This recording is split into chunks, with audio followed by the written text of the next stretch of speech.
محمد جولانی اس نے جبل نصرہ بھی قائم کیا، پھر حیات تحریر الشام کا اس کو نام دیا گیا، اور اس کے بعد اس نے عراق شام پہ ایک لحاظ سے قبضہ بھی کیا، اور آج وہ وائٹ ہاؤس میں بھی پہنچ گیا۔ اور یہ ویڈیو آپ دیکھ رہے ہیں، بڑی دلچسپ ویڈیو ہے، اور اس سے ظاہر ہوتا ہے کہ بدلتا ہے رنگ آسماں کیسے کیسے۔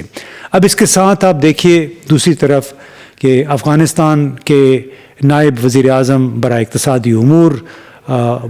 ملا برادر نے گزشتہ روز پریس کانفرنس میں، جس کا ہم نے پہلے بھی ذکر کیا گزشتہ روز ہی، کہ تمام افغان تاجروں اور صنعت کاروں کو پاکستان کی بجائے متبادل تجارتی راستوں کی طرف رجوع کرنے کا کہا ہے، اور یہ کہا کہ ان راستوں نے نہ صرف ہمارے تاجروں کو نقصان پہنچایا ہے بلکہ مارکیٹوں اور عوام کے لیے بھی مشکلات پیدا کی ہیں۔ میں تمام تاجروں پر زور دیتا ہوں کہ وہ درآمدات اور برآمدات کے لیے جلد از جلد متبادل آپریشنز پر عمل درآمد کریں۔ یہ وہ بیان ہے جو کہ افغانستان کی جو بڑا مشہور ٹیلی ویژن ہے تولو نیوز، اس کی ویب سائٹ پہ باقاعدہ یہ بیان چھپا ہوا ہے۔ کل بھی آ گیا تھا، لیکن میں چونکہ احتیاط کر رہا ہوں کہ اس سے کوئی مس اسٹیٹمنٹ نہ ہو جائے، کوئی غلط فہمی پیدا نہ ہو، تو یہ افغان یعنی معتبر ٹیلی ویژن ادارہ ہے جس کی ویب سائٹ پہ ان کا یہ بیان چھپا ہے۔ ملا برادر نے پھر اس کے ساتھ خبردار کیا کہ اس نوٹس کے بعد اگر کسی نے پاکستان کے ساتھ تجارت جاری رکھی تو اسلامی امارات ایسے تاجروں کے ساتھ تعاون نہیں کرے گی اور نہ ہی ان کی بات سنے گی۔ اور انہوں نے ساتھ یہ بھی کہا کہ پاکستان سے درآمد ہونے والی ادویات کے ناقص معیار کی وجہ سے آپ مزید یہ درآمدات نہ کریں، اپنے اکاؤنٹس وہاں بند کریں اور اپنے معاملات 3 مہینے کے اندر اندر سمیٹ لیں جو آپ کے پاکستان کے ساتھ ہیں۔ اب ظاہر ہے یہ بڑی تشویشناک بات ہے، اور یہ لگتا ہے کہ یہ اس بیان کے جواب میں تھا جو ہمارے وزیر دفاع خواجہ آصف نے دیا تھا، اور جس کا میں نے ذکر کیا کہ ہم حالت جنگ میں ہیں ان لوگوں کی وجہ سے جو کہ افغانستان میں چھپے ہوئے ہیں اور پاکستان میں دہشت گردی میں ملوث ہیں۔ اب اصل معاملہ کیا ہے، کیوں یہ تشویش کا باعث ہے؟ کہ ادھر سے جو سگنل جا رہے ہیں وہ یہ کہ ہم نے ہر حال میں دہشت گرد جو افغانستان کے کیمپوں میں چھپے ہوئے ہیں ان کا تعاقب کرنا ہے، ان کا کلا کما کرنا ہے۔ دوسری طرف اس بیان کو اس طرح سمجھا جا رہا ہے کہ شاید افغانستان میں اب حکومت کی تبدیلی کی کوشش کی جائے گی، اور اسی وجہ سے وہاں سے بیانات بھی بڑے تند و تیز ہو گئے ہیں۔ اب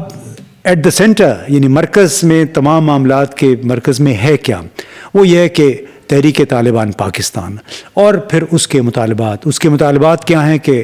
سابقہ فاٹا جو کہ مئی 2018 میں اس کو باقاعدہ اضلاع میں تبدیل کر دیا گیا تھا، اس کو بحال کیا جائے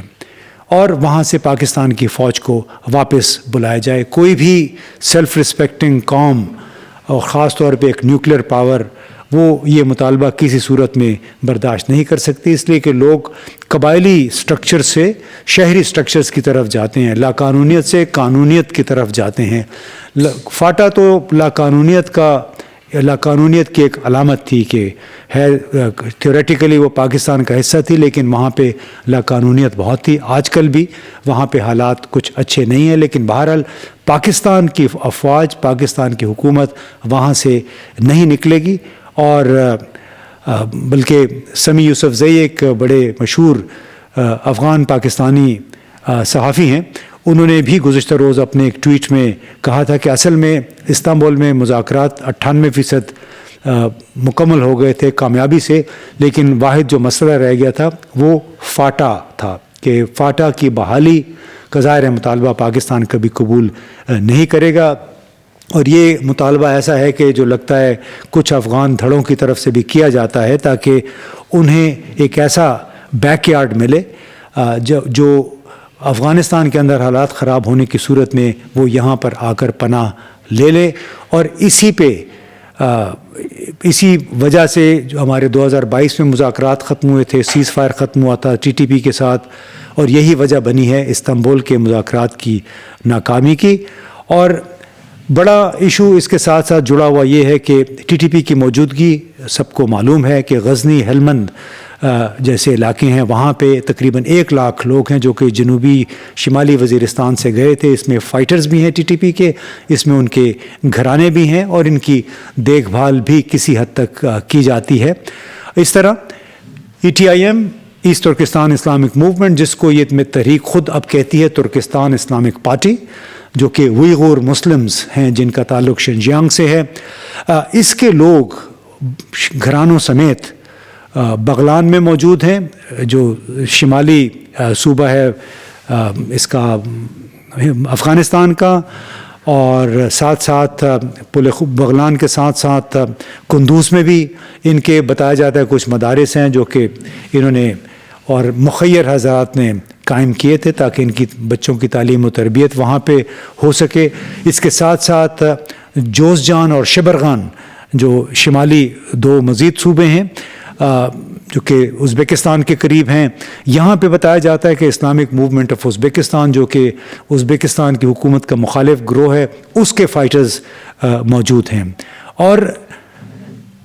اس کا صرف پاکستان یہ نہیں کہہ رہا ہے بلکہ اقوام متحدہ کی رپورٹوں میں بھی کہا گیا ہے کہ یہ تمام گروہ افغانستان کے اندر مختلف علاقوں میں موجود ہیں, اور افغان حکومت کو بھی غالباً اس کا علم ہے, لیکن انہوں نے کہا کہ ہم کسی کو افغان سرزمین دوسرے تیسرے ملک میں دہشت گردی کی کارروائیوں کے خلاف استعمال نہیں ہونے دیں گے. اب چونکہ یہ تمام گروہ چاہے آئی ایم یو ہے, ای ٹی آئی ایم ہے یا اس کو ٹی آئی ایم کہہ لیں, ٹی ٹی پی ہے, آئی ایس کے, یہ دراصل داعش, آئیسس, اس کے یہ تمام نام ان میں قدر مشترک کیا ہے کہ یہ تمام پراکسی ٹیررسٹ گروہ ہیں, یعنی دہشت گردی کے سہولت کار اعلی کار گروہ ہیں جن کے شاید جیو اسٹریٹجک مقاصد ہیں مختلف, چونکہ یہ مختلف ملکوں کے لیے خطرہ ہیں اور وہ مختلف ممالک مسلسل مطالبہ کر رہے ہیں کہ ان گروہوں کی سرکوبی کی جانی چاہیے, لیکن افغانستان میں یہ موجود ہیں. ان کے خلاف تاحال کوئی آثار نظر نہیں آئے کہ کوئی کارروائی ہو رہی ہے, جو کہ افسوسناک بھی ہے کیونکہ اس کا لامحالہ جو منفی اثر ہے وہ دونوں ملکوں کے عوام پہ پڑ رہا ہے. جند اللہ جیش العدل ایران پہ فوکسڈ ایک گروپ ہے جس کو بتایا جاتا ہے کہ وہ بلوچستان کے نو گو ایریاز میں چھپے ہوئے ہیں. پاکستان نے بڑی کوشش کی ہے کہ ان گروہوں کی بھی سرکوبی کی جائے, لیکن دوسری طرف سے افغان حکومت کا یہ کہنا ہے کہ یہ لوگ بشمول آئی ایس کے پی کے بلوچستان کے علاقوں میں موجود ہیں اور وہ افغانستان اور ایران کے خلاف برسر پیکار ہیں. اب جو بڑا سوال ہے وہ یہ ہے کہ جو مثلث ہے افغانستان, پاکستان, ایران, کیا اس کو مستقل طور پہ آفت زدہ یعنی مستقل طور پہ کانفلکٹ زدہ رکھنے کا کوئی مقصد ہے؟ تو لگتا ہے کہ اس کا بڑا مقصد چین کی اس علاقے میں اقتصادی توسیع, اس کے اثر و رسوخ کو روکنا ہے. اب جیسے میں نے کہا کہ ٹی ٹی پی کے ساتھ تو پاکستان برسر پیکار رہے گا, ایران جند اللہ اور جیش العدل کے خلاف, پاکستان بلوچ لبریشن آرمی اور بلوچ لبریشن فرنٹ سے برسر پیکار رہے گا, ازبکستان آئی ایم یو یعنی اسلامک موومنٹ آف ازبکستان پہ فوکسڈ ہے, جبکہ چین کی خواہش ہے اور شدید خواہش ہے کہ وہ ای ٹی آئی ایم یا ٹی آئی پی جس کو کہتے ہیں اس کا خاتمہ کیا جائے. اب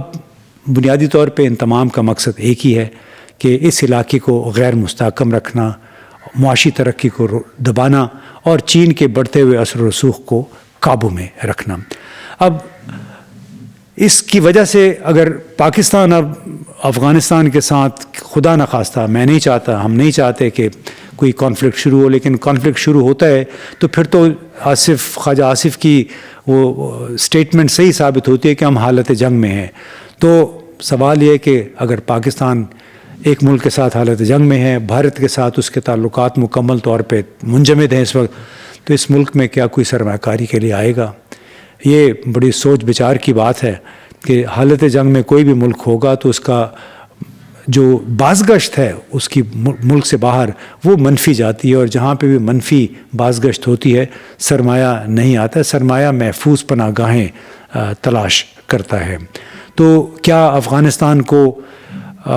جس کے ساتھ اب امریکہ، یورپین یونین، بھارت، چین، روس سب انگیج کر رہے ہیں، سفارت خانے بھی کھل گئے ہیں، جرمنی نے بھی ان کا سفارت خانہ حوالے کر دیا ہے، اس کے باوجود کیا افغانستان دہشت گرد پراکسی گروہوں کی ایک آماجگاہ بننے جا رہا ہے، اور جس کا الٹیمیٹ مقصد چین کو دبانا ہے، چین کے پھیلتے ہوئے اثر و رسوخ کو روکنا ہے؟ اب یہ تمام خدشات تھے جس کا اظہار گزشتہ روز یعنی 12 نومبر کو خیبر پختونخوا کی اسمبلی میں منعقدہ ایک امن جرگے میں بھی یہ تمام باتیں ہم نے سنی۔ زیادہ تر مقررین نے غربت، معاشی مشکلات اور عدم تحفظ کا ذکر کیا۔ وہ عدم تحفظ اور وہ معاشی مشکلات جو کہ افغانستان میں گزشتہ 4 دہائیوں سے جاری غیر استحکام، سول وار، جنگ جیسے حالات نے پاکستان کے اندر پیدا کیے، اور اس خدشے کا اظہار بھی کیا گیا کہ کیا پاکستان کو کہیں ایک اور جنگ میں تو نہیں دھکیلا جا رہا ہے۔ اگر ایک اور جنگ شروع ہو گئی تو اس میں مزید خون بہے گا، سیکیورٹی مزید بگڑے گی، معاشی حالات مزید خراب ہوں گے۔ تو اب سوال یہ پیدا ہوتا ہے کہ کیا پاکستان میں اب جب پاکستان کی جو سیاسی سمت ہے اس کا شاید اب تعین ہو گیا ہے، بڑا واضح ہو گیا 27ویں ترمیم پاس ہونے کے بعد، تو کیا اس کے بعد اب تمام تر توجہ پاکستان کی سیکیورٹی، پاکستان کی اقتصادی صورتحال پہ دی جا سکے گی؟ اس استحکام کی طرف پاکستان سفر کر سکے گا جس کی نوید ہمیں سنائی جا رہی ہے کہ اب 27ویں ترمیم کے بعد پاکستان مستحکم ہوگا اور پاکستان اس کے بعد